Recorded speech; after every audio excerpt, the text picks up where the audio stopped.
I would like to share with everyone in this platform some 30 years of work that we have done in creating embryo culture medium as well as cryopreservation medium that is completely synthetic. The main idea is to provide safety. First of all, I would like to thank the organizing committee, in particular, Dr. Ved Prakash, Dr. Sanjay Shukla, Dr. Charudat Joshi, and other colleagues at IHERA. Thank you so very much for this invitation. And I, as the inventor, I have vested interest in my products. This is my declaration and disclosure. I have a USA patent for the embryo culture medium, synthetic medium. And the work was first published in 2000, although it was presented much earlier in 98 at the Australian Fertility Society meeting in 98. And the company website is down there. Now, most of the seniors may have heard me talking before on this, the senior embryologists in India, but maybe the juniors may not have heard much. So I would go into a little bit of detail about what synthetic media is. Basically, synthetic media is completely defined and uniform. That means we know the exact composition and concentration of the media. And the quality of this medium must remain constant between batches. That is the prime importance here. Usually, it will have no proteins in it. That means there will be no HSA or HSA products, or even, and also serum. And for comparison purposes, we will discuss about conventional media as well. And conventional media contains donor proteins. They have defined chemicals just like in the synthetic media, but in addition to defined chemicals, they have non-uniform supplements of biological origin. And examples of these are human serum albumin, serum, and serum extracts. And therefore, the media is undefined and non-uniform.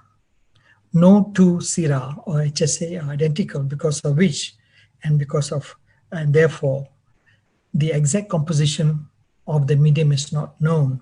So quality of the medium may vary between batches, and therefore the quality of embryos that you get will also vary between batches.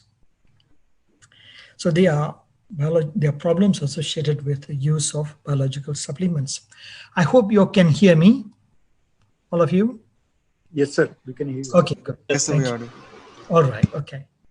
Now, the problem really is, because we are not, one of the problems is we cannot sterilize serum proteins. And this we have known for a long time. Since we are very short of time, I think I'll just proceed, and you all can look back later at the slides if you want detailed information. In year 2004, urged member states to move away from the use of non-uniform biological supplements and healthcare products. And member states were supposed to comply by by 2007 April. It was therefore a major challenge to researchers and service providers alike. I believe we have not fully complied with this request or with this directive. So one of the main questions is safety. Are the embryo ART media, which is the embryo culture medium, and cryo media, and its ingredients safe? This is the main question for the patients, for the babies, to yourself, and other healthcare workers. This is not unique to IVF alone. It also, the same problems are present in vaccine production, regeneration medicine like stem cell tissues and cell and tissue in transplantation, organ transplantation, and animal reproduction, in food industries, especially in meat and dairy industries. What we can get is we can get disease transmission. Now let's just compare here by discussing the benefits of synthetic medium. Then we will know the comparison between both conventional and synthetic medium. Now, let's look at the first point here. Under media containing proteins, that's the conventional media, as opposed to media which is synthetic without proteins or HSA. So here, there is a potential for transmission of pathogens to the patients, to the babies, to the mothers, and also to healthcare workers, to us, if we are not careful. Whereas with synthetic medium, this problem is resolved, it's eliminated. There's no protein in it. Therefore, the chance of disease transmission is not there. And why is that? Because this protein comes from donors. This HSA comes from donors, and therefore donors could actually transmit the disease, as this was previously reported by Kaman in 1998, and earlier in 1991, we actually had a epidemic of hepatitis. If you read Kaman, 1998, his paper, 1998, it discusses the potential or the possible transmission of mad cow disease to IVF patients. So that's point number one. Point number two, there are a lot of undeclared proteins. There are about probably about 110 undeclared proteins.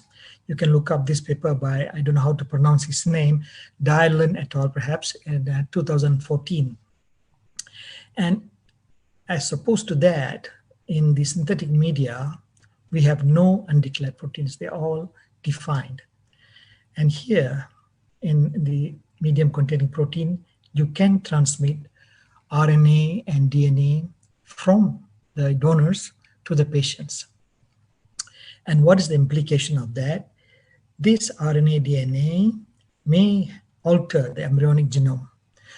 May not be too much, just a minor, 0.01% or 0.001%. But the potential exists for that. And this does not happen in the synthetic medium.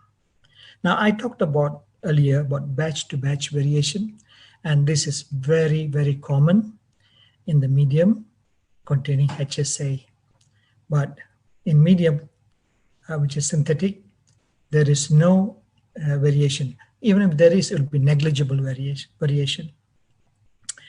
And in the media containing proteins normally have short shelf lives, whereas this medium, the one that's synthetic here, you could actually store it for more than 2 years without loss of efficacy. And there are other benefits. You have consistently low endotoxin because there are no donor HSA. And there is, the cultural question of cultural permissibility. For instance, vegetarians or Muslims, in Judaism, and some Christian sects may find this medium more acceptable than those that contains donor proteins. And it is cheaper to manufacture and so forth. So I will not go into more into that. Now, how did we go about developing this medium? First of all, I would like to just pause for 1 second to remember Wes Wheaton. Wes Wheaton was the man that gave us the very first efficacious embryo culture medium in 1956. And he was then working at the Australian National University. He passed on in year 2010, and he was also my mentor for my PhD. And here in this slide, I'm just going to repeat what Sarah Preet mentioned this morning about let the embryo choose principle. How did we make the medium? All right. So what we did was we took individual amino acids, antioxidants, energy sources, osmolytes, etc. And then we measured the formation of blastocysts, hatching blastocysts, mouse blastocysts, in various concentrations of these components. And we chose the best concentration as optimal, the best concentrations in all these for each one of these individual chemicals or components of this medium. And with this, we were able to measure, make a number of medium. And this work was actually done initially at the Australian National University as a part of my PhD work. And And then the clinical studies were done in Qatar, UAE, Malaysia, and I believe in India as well. And you must remember, this was in the late 1990s. Therefore, at that time, we did not have the blastocyst culture system at that, and we were basically transferring embryos on day 2s and day 3s. And the pregnancy rate at that time was about 55% in young women below 38, and about 48% in all age groups. And the quality of embryos was similar in both the test medium as well as in the control medium. At that time, the control medium was coming from Medicalt, that is Origio. The present name for that company is Origio. And we also had a lot of embryos for freezing. And the children born appear apparently normal. Some of them are in their early 20s now. And this medium has now been patented in the USA and protected in over 60 countries. And here are some of our early publications. Subsequently, some of this work was done in Malaysia as well. And I just wanted to share with you that for day 2 and day 3 embryos, the comparison between the protein synthetic medium and sage media, you can see that they're quite similar except for grade on day 2. The grade in the protein synthetic medium is synthetic medium is slightly better, where 4 is excellent and 1 is poor, in that range. On day 3, however, they were similar in all respects. And what about the pregnancy rate? It's about 46% clinical pregnancy rate. And this slide shows the independent evaluation done on this medium in India, a number of kind of places in India. I think one of them was probably a center in Delhi. I'm not at liberty to mention the name of that center, but it's a very good center, I'm told. Another center in Agra and one more in Mumbai. And see their results. Excellent outcome. We are looking at about 30%, close to 30% pregnancy rate for IUI when the semen was prepared using the protein-free medium. And this work here was done by one of my students, Yusuf Al-Hilaw. He talked to you all this morning about artificial intelligence. And on those days when we were doing this work, I did not have permission to go all the way to blastocyst. But Yusuf helped me out now, and he showed that we can grow blastocyst in this medium. And what did he find? That the blastocyst development in the Embryos synthetic media is similar to current contemporary media. So we now have a medium with which a synthetic medium, completely defined, 100% uniform, with which we can now grow embryos all the way to the blastocyst, and it has proven itself to be efficacious. So the next challenge is, of course, to develop synthetic cryoprotectant medium. And how did we go about it? One of the main problems with vitrification media is that it is highly concentrated, and therefore it could be very toxic. So one has to be extremely careful in the choice of vitrification solutions. Always ask the suppliers or the manufacturers for their toxicological report, if possible. Now, how did we go about making this medium? Now, this work was actually my PhD project at the Australian National University. I worked between December 1989 until 1992 October. And we looked at about 3,000, we investigated 3,044 different cryoprotectant solutions, and of which there were 6,088 different permutations. And these were the different cryoprotectors that we investigated. We wanted to look for the... interrupt you, sir. Sorry? Speed up because we are running late. Can you just speed up? Yeah. All right. Okay. I'll run. Okay. Good. We'll go on to the next one. So we used a two-way matrix, and we looked for solutions that can vitrify, like this one here. And with this, we got about out of 3,044 solutions, 42 vitrified, and simultaneous toxicological study gave us only one solution, which was least toxic. And when we tested, this particular solution was toxic to some developmental stages of the mouse embryo. So we made some changes to it, and very minor changes. And we had a very good vitrification solution, but it was still toxic to the lower developmental stages of the mouse embryo. So we made one more modification, and we got this particular solution called VS14, which contains 5.5 molar ethylene glycol and 1 molar sucrose. And this gave us the best outcome. So out of about 3,044 solutions tested, only one appeared to be good. And you can see in this slide, with VS14, we can vitrify almost all developmental stages, practically all developmental stages of the mouse embryo, and the pregnancy rates, as opposed to the control, is excellent.